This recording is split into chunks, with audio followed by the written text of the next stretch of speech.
welcome back to SWE Code. My name is Mona. In this series, we are teaching you how to code in Python. If you like cookies and ice cream, then try a cookie sandwich. In today's class, we will learn about if-else statement and see how we can use them in our code. Let's get started. Welcome to our fourth lesson.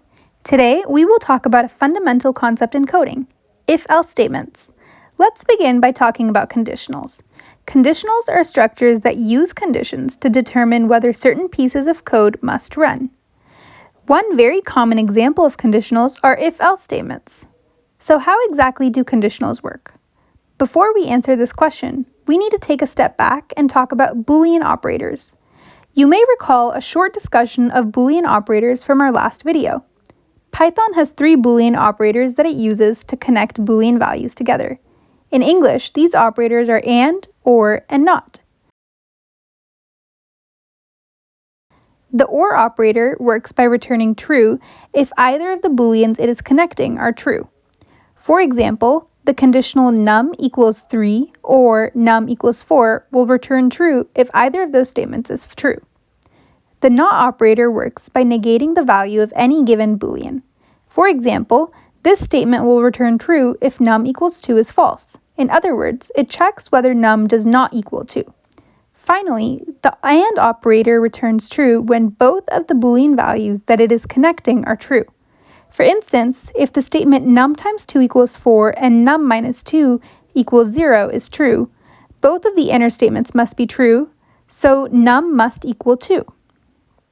Now that you understand how Boolean operators work, let's answer our original question. We use Boolean operators and conditionals to make decisions in our code. The basic idea is that if a certain statement or condition is true, you can execute the code within the if block. Otherwise, you execute the code within the else block. Take a very broad example. If item equals some value is true, we will do something, else we'll do something else. Here you can see the general format of all if-else statements. In this example, item is the base of the decision, equals is the operator, and val is the value the item is being compared to.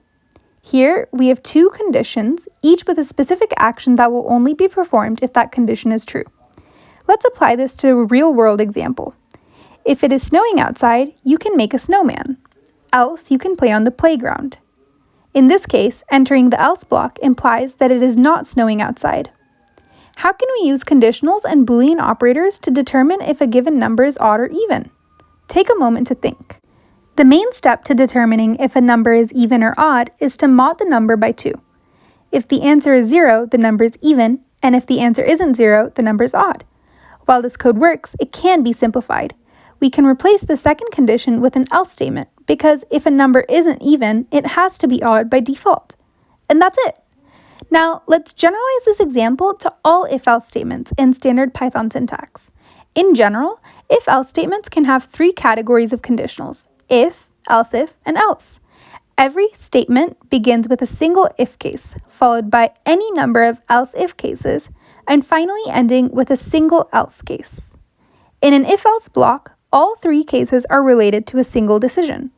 Let's go through a quick example to check your understanding. Take this if-else block. If car is blue, go left. Else if car is orange, go straight. Else, go right. Now, where should the orange car go? If you said straight, you're correct. Now you know all of the fundamental concepts surrounding if-else statements. Let's jump straight into doing some practice in Python.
In summary, we learned about Boolean operators and or not.